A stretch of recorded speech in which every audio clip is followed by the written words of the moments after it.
अच्छे खासे राज्यों को बर्बाद कैसे किया जाता है, ये कांग्रेस वहां करके दिखा रही है।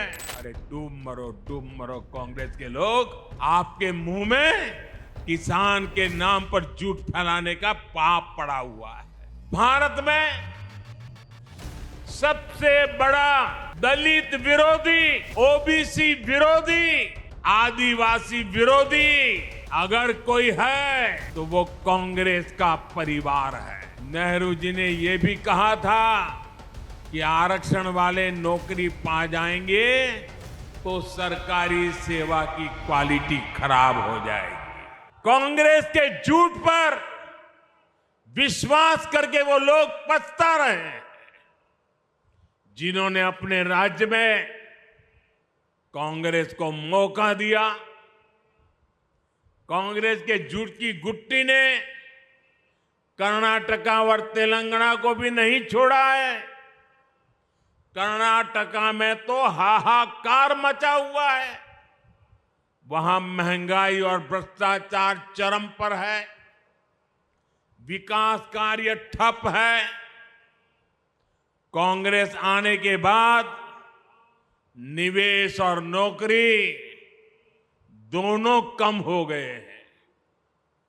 अच्छे खासे राज्यों को बर्बाद कैसे किया जाता है, ये कांग्रेस वहां करके दिखा रही है।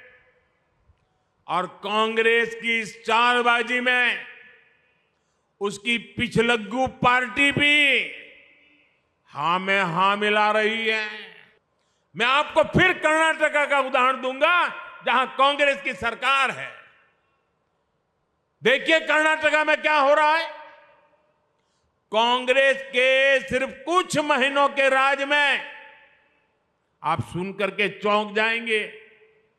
कुछ ही समय के राज में कर्नाटका में करीब 1200 किसानों ने आत्महत्या की है।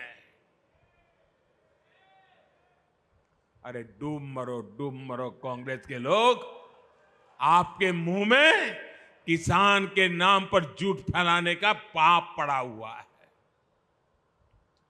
वो इसलिए क्योंकि सूखा पीड़ित किसानों की कांग्रेस, वहां की सरकार ने मदद नहीं की। भारत में सबसे बड़ा दलित विरोधी, ओबीसी विरोधी, आदिवासी विरोधी अगर कोई है तो वो कांग्रेस का परिवार है।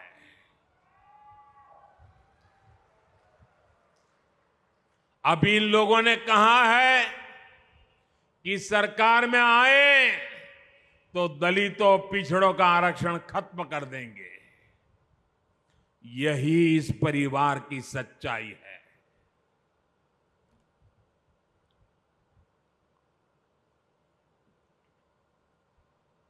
कांग्रेस का परिवार हमेशा से ही बाबा साहब आंबेडकर जी को नफरत करता था, आरक्षण का घोर विरोध करता रहा है। इस परिवार ने हमेशा दलितों, ओबीसी, आदिवासियों को अपमानित किया है। आप याद रखिए, नेहरू जी जब पीएम थे तो उन्होंने आरक्षण का विरोध किया था। राज्यों के मुख्यमंत्रियों को चिट्ठी लिखी थी, सबूत मौजूद है। और इतना ही नहीं, नेहरू जी ने यह भी कहा था कि आरक्षण वाले नौकरी पा जाएंगे तो सरकारी सेवा की क्वालिटी खराब हो जाएगी। नेहरू जी के बाद जब इंदिरा जी आई तो उन्होंने भी ओबीसी आरक्षण पर रोक लगा कर रखी।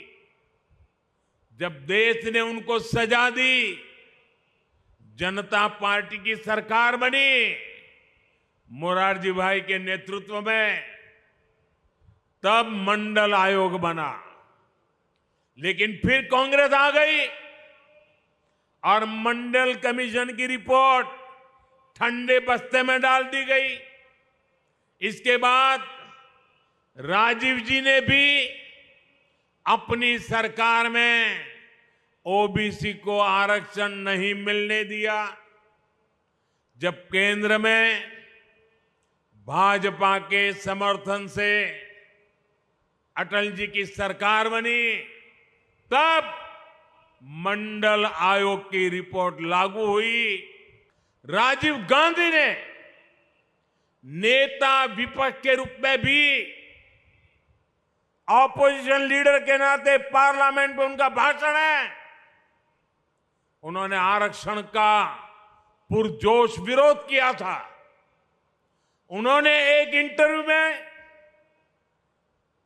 ये शब्द उनके हैं, मैं बताता हूं, उन्होंने एक इंटरव्यू में कहा था, उन्होंने यहां तक कह दिया था, आरक्षण पाने वालों को बुद्धू तक कह दिया था, ये राजीव जी ने।